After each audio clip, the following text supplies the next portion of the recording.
Welcome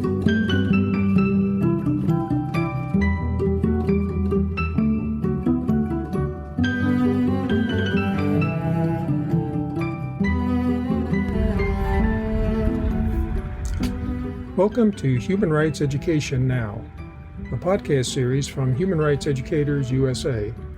I'm your host, Bill Fernikes, a member of the National Steering Committee of HRE USA, a collaborative network to learn, teach, organize, advocate, and innovate for human rights education in the United States.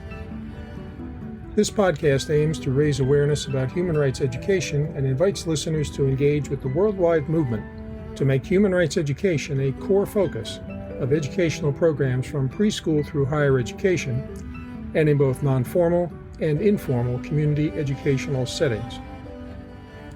Today's program is a conversation with Glenn Mitoma, lecturer at the Institute for the Study of Human Rights at Columbia University. In this episode, Glenn discusses the origins of his interest and work in human rights education, his work at the University of Connecticut in both administrative and faculty positions dealing with human rights education, challenges facing the implementation of human rights education in higher education, and the relationship between human rights education and citizenship education in the K-12 programs of schools in the United States.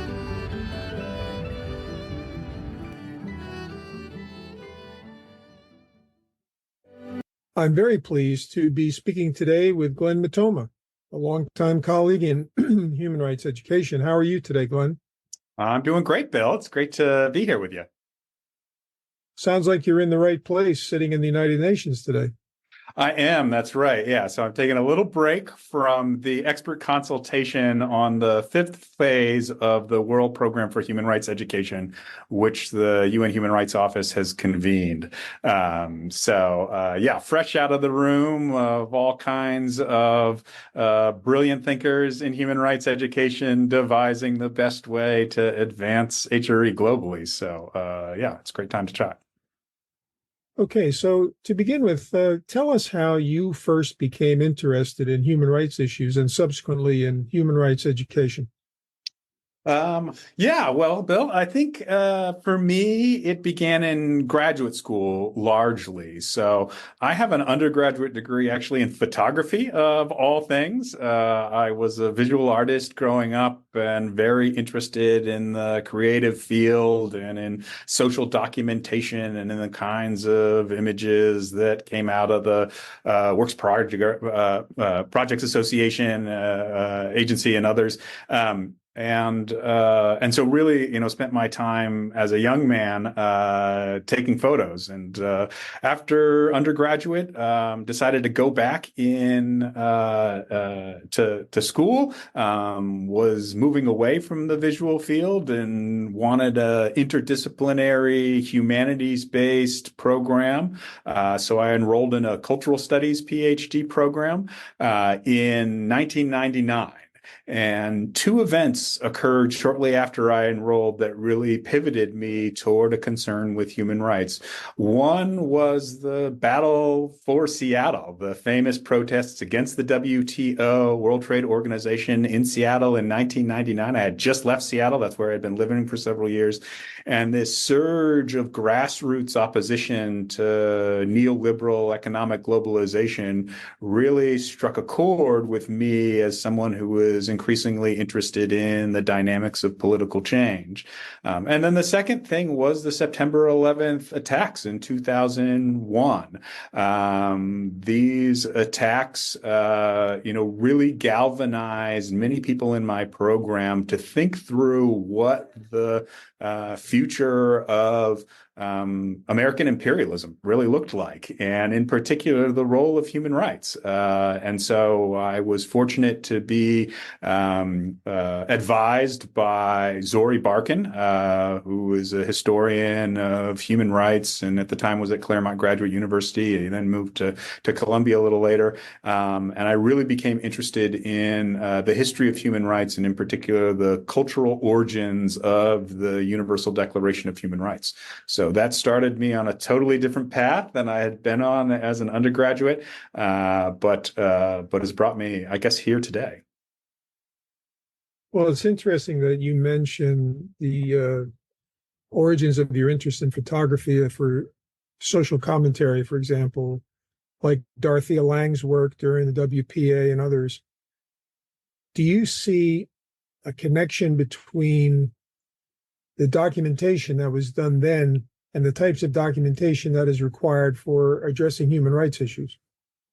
I do. I think part of what happened in the 1930s was the development of a particular photographic language of documentation. So Lang, but also Walker Evans and others began to use the camera to document what otherwise was a kind of hidden aspect of American life.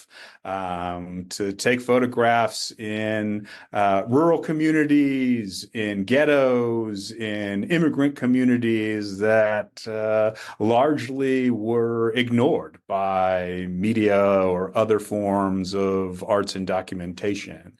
And the idea that photography could bring into the homes of a global audience, or at that time a national audience, really, the lives and conditions for peoples who exist, thousands of miles away, is something that continues to this day in human rights reporting. And I think of organizations today like Witness, for whom video documentary and the use of citizen media to provide evidence in things like international criminal tribunals has become a kind of major component of the contemporary human rights universes as an extension of that ethos and that vision. So for you were at the University of Connecticut for some time, and there you held both administrative and faculty positions. So in both those positions, which in some cases are disconnected, but in your case, I think, were very closely connected, how did you forge connections between university life and a K-12 education world? Through partnership and through listening to, teachers and students in those K-12 situations. I think that role at the University of Connecticut was really interesting. So I was a faculty member with a joint appointment in our Human Rights Institute and our Department of Curriculum and Instruction in the Education School. So doing the research and teaching and service that's typical of a faculty member. At the same time, I was the director of a set of programs which were known as Dodd Human Rights Impact, that were designed to translate the academic resources of the university in human rights. And UConn has this big human rights major and a human rights master's and a graduate certificate and a large interdisciplinary faculty involved in human rights in different ways. The Dodd programs were charged with translating that into impact on the ground in some fashion. And I took that to authorize that direct engagement. We had a suite of programs, business and human rights, human rights media, but also human rights education. And so, through that role, took that as an opportunity to bring high school teachers, middle school teachers, elementary school teachers, into the university to develop their own expertise in human rights, but then also to collaborate with one another in strategies and practices for human rights education in their classroom. That led then to students, high school students, middle school students, also then becoming involved in the development of these programs and to taking leadership roles both within their own schools and statewide to advance human rights. It was not something that was easy. The universities aren't built necessarily to do that kind of direct engagement the way we were doing it. And frankly, Bill, I'll tell you, it eventually costed because it meant that I wasn't doing all of those things that a typical faculty member is supposed to do in terms of cranking out publications in peer-reviewed journals that 9 people in your field read, but instead was working with 16-year-olds on spoken word clubs and developing opportunities for student voice in HRE USA, in the other venues in which youth are often absent. And so in the end, I didn't get tenure there, and I left and had to move on to other opportunities. So one of the interesting things you mentioned there is this sort of, I wouldn't call it friction, but a contrast in reward systems. The reward system at the higher education level is publish and do things that are going to be focused on development of, you might call academic scholarship for a relatively narrow audience, versus working with people who are doing human rights education in communities and schools. In your current role at Columbia, is that the same type of focus you're going to have, or how does that work now? Yeah, it's really difficult. And I heard your interview with David Scheinman, and you talked a little bit about this kind of mismatch of incentives. And I think you're exactly right, Bill, that it's a real challenge. And I think one of the barriers to human rights education is the way in which institutions of higher education, over the last 30 years through really a series of neoliberal reforms, have become places that don't really value their local communities or the work that it takes to engage them and foster a kind of collaborative development and dissemination of knowledge. They really do focus on the kind of entrepreneurial faculty who will build up a particular name within an academic silo.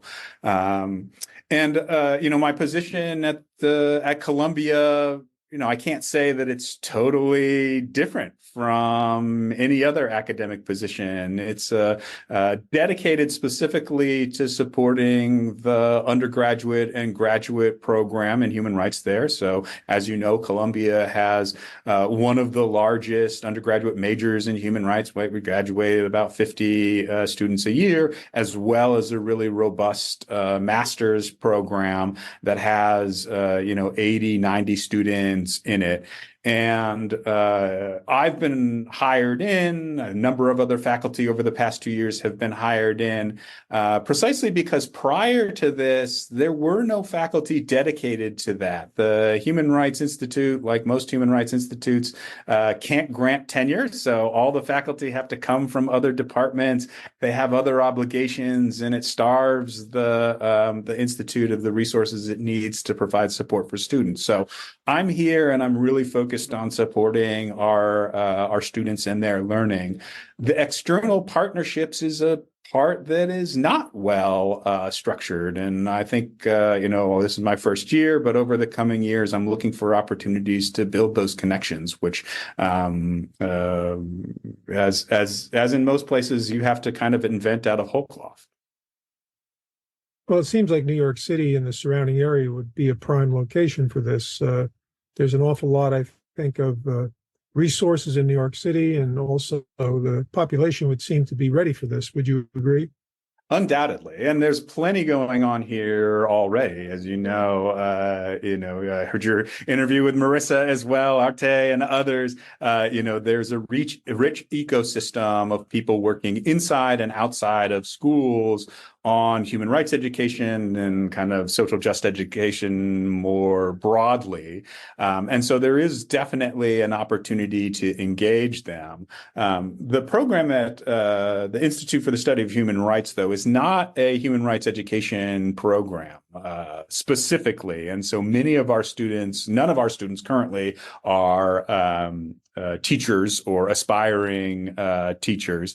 And so it's forced me to think more broadly about an approach to human rights education than previously. When I worked with cohorts of pre-service teachers, I directly, provided professional development for working educators in schools as well. But I certainly recognize that Columbia has a tremendous amount of human rights expertise and resources that could be better mobilized to support what's already going on within the city and larger environment of New York. Now, you've also been pretty heavily involved in the University and College Consortium for Human Rights Education that was established, I think it was perhaps between 7 and 8 years ago. I'd like you to broaden your lens a little bit and talk about the national picture, because you've also written about this. What do you see as the opportunities, but also the sort of challenges in bringing human rights education into higher ed, broadly defined? I was a part of the founding of UCCHRE, Bill. And actually, I think the kind of idea for that grew out of the first time I met you, which was at that meeting at Rutgers. Again, I think you're right, 7 or 8 years ago, which was really generative, which was early in my time as director of the Dodd programs. And so I was doing this initial outreach. And one of the things to emerge from that conversation was the idea that there was a space that could use organizing, which is to say these disparate programs, individuals, initiatives within universities and colleges that were always kind of on the margins of other programs. Like, this is an outgrowth of the political science department, or here it was started by sociologists, or here it's located within the School of Law. How could we begin to develop a sense of identity, a common program, and then collaborative initiatives across universities that would open up that space? So that's where UCCHRE really came out of. And I think, at the time, and I still think this is true today, it's clear that there is a growing interest among students for, one, programs that speak to their values and commitments, right? That they want to have courses and curriculum and experiences that help them develop the knowledge, skills, values, and attitudes that are going to advance justice in some ways. And human rights programs really speak to those. Two, they're also looking for, and actually, faculty and researchers are looking for this, opportunities to collaborate interdisciplinarily. That, the kinds of knowledge that gets produced in narrow disciplinary silos, while it can be really kind of boundary pushing and cutting edge, often feels very distant from the kind of lived experience or daily problems that students face, that communities face, that individuals face. And so they're really looking for opportunities to bring insights, methodologies, and practices from different disciplines to bear on those problems. And so, in both the University of Connecticut and at Columbia, what you see is a lot of students and faculty wanting to become involved with these human rights programs because they really speak to this desire to cross borders and to solve problems. The barriers, though, are significant and in some ways growing. Right. So, as I said earlier, the kinds of organizational structures and as you've said, value incentives that most universities put out make it really challenging for faculty to pursue these interests. Right. They've got to kind of buckle down and check the boxes in order to achieve tenure rather than stepping outside those boundaries, doing research with communities that has a long arc and not a certain outcome.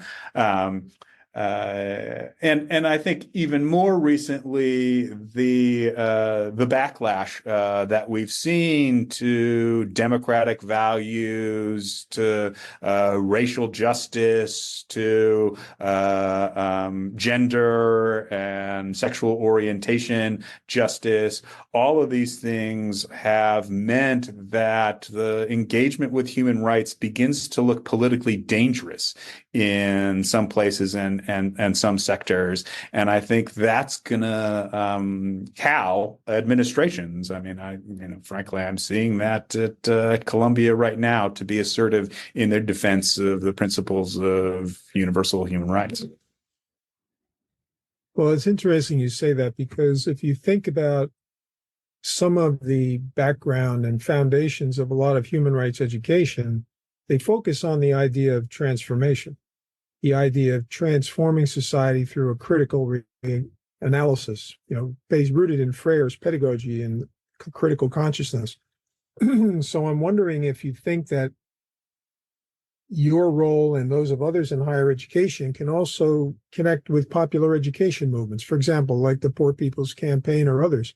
Is that a legitimate role for the higher education community in human rights? That's a great question, and I mean, it is a legitimate role, but I think the risk in that is colonization. That the institutions of higher education and faculty, frankly, like me, like others, have a lot of power and take up a lot of space in pretty much any room they enter into. And so while I think you're absolutely right that the popular education tradition is at the root of the historical origins of most of what we see for HRA, right? It emerges out of moments of transitional justice, right? The kind of post-Soviet work in Eastern Europe, the work in Latin America following the military dictatorships, the work in South Africa following apartheid, all of which had to take as its resources the kind of unofficial education that was going on while the authoritarian regimes were in power. Universities in democracies such as the United States, in many respects, represent that power. And so, while popular education as a mode of resistance is essential, I do have some concerns that inserting ourselves into those spaces can sometimes look like co-optation. On the other hand, I myself believe deeply that those are the most transformative educational spaces, when communities come together not to learn something from an expert, but to learn something from each other, and then to transform that experience into a common program of advocacy, of transformation, and that to the extent that higher education has a role to play there, it is to try and, frankly, transfer some of the resources and respond to some of the needs that are being expressed there, by those popular education movements. That's a nice segue into the next conversation we're going to have, because I'd like you to talk about what you see as sort of the critical nexus between human rights education and citizenship education. Because not only have you written about that, you've been involved in presentations about it and worked through HRE USA and in other venues. So how do you envision that? Yeah, that's a great question too, and it's another one where there's a kind of tension inherent. I think HRE is essential to active citizenship education, or in what in the U.S. goes by the title civics, right? As you well know, right? This idea that in addition to learning basic skills, marketable job training, developing intellectually, that the role for our schools is to foster the civic identity of students and to enable them to participate fully in the self-governance of the communities of which they're a part. And in a human rights basis to that is absolutely essential to recognize the equal, inherent, and inalienable dignity of themselves and others, and to begin to envision a community in which everybody is able to realize that range of practices. On the other hand, civics and citizenship education is the space par excellence for indoctrination. Right. This is the space in which, the kind of loyalty and patriotism to the nation get most heavily impressed on students. And that can exist in real tension with the universal principles of human rights for which, those kinds of borders and barriers are often anathema. So, I think in my mind that, it's kind of a critical, almost insurgent effort to infiltrate citizenship education with HRE principles and ideals, keeping that kind of radical transformative edge, but also aware that at any moment it can be, seen as dangerous or somehow disloyal or somehow nefarious by, purveyors of traditional models of citizenship education. Well, let's take a specific example. I mean, would you argue in favor of re-examining United States history, for example, through a human rights lens? For example, Japanese internment, the McCarthyism period of the 50s. And I'm just using ones in the last 100 years. But do you think that would be an essential component of the linkage between civic education and human rights education? That's a really great point, Bill. I think absolutely, right? At the root of any sort of identity, national identity, is shared memory, right? A sense of a shared history and a shared legacy. And often that has been used to erase all of those kinds of historic crimes that you're describing. And in the United States, that begins with Native genocide and slavery. And so, a human rights approach to citizenship education would center a critical confrontation with all aspects of U.S. history. It would also, I think, necessarily be a transnational history. That the parameters of what gets called U.S. history are often interpreted as, somehow starting with Jamestown or even more often with the Pilgrims, because, at least there was less slavery somehow in New England. And so maybe that's the story we want to start with. When in fact, the, first permanent settlements in the contemporary geography of the United States are native. And that longer indigenous history somehow gets effaced in insisting upon the kind of European origins of U.S. history, and then it also then goes on to exclude things like the Philippines and the fact that the U.S. colonized and occupied the Philippines for the better part of half a century, and so those boundaries and borders of the geography of U.S. national history also have to be opened up in a human rights-based approach to civic education. Yeah, you mentioned that the idea of making a global history effectively, not one that's only focused on contemporary political borders. I always had a pet peeve when I used to teach in the classroom social studies that the people would say, well, we're going to study American history. I said, no, we're not. We're going to study U.S. history, because the Americas go from the Arctic to the end of Patagonia. And the Americas were never a United States political entity. They were a much bigger entity. So it's interesting that you mentioned that, and I think that's very necessary. Although today, in some parts of the United States, that seems to be a rather threatening concept for state legislators. Would you agree? Absolutely. Yeah. And it is. I mean, it is. It calls into question the kind of contemporary scope and nature of the U.S. national project.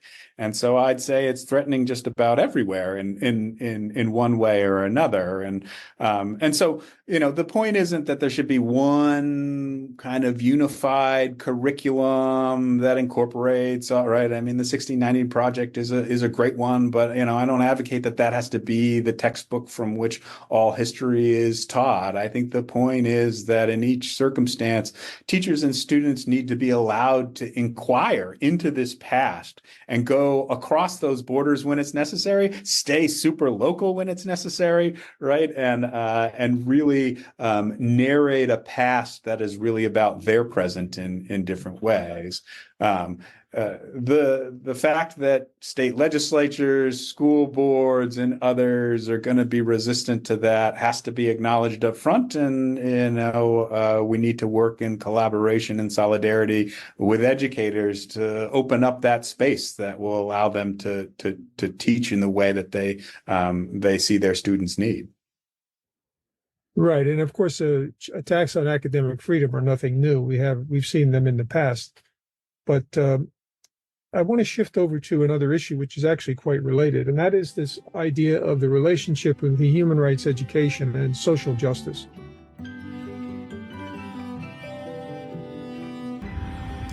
Thanks for listening to Human Rights Education Now. Our next program concludes our conversation with Glenn Mitoma, lecturer at the Institute for the Study of Human Rights at Columbia University.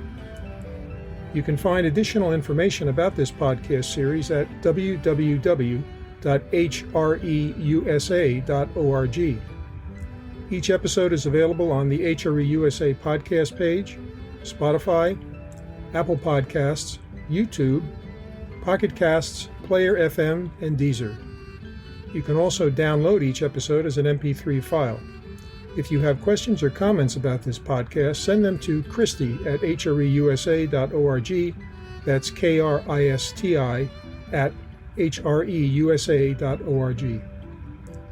Our podcast team includes producer and editor Bill Fernikes, executive producer Christy Redelius Palmer, editor Elizabeth Schwab, sound designer and project manager Sabrina Sanchez, communications and public outreach coordinator Jessica Terbruggen, and production coordinator Jasmine Chizu Gota.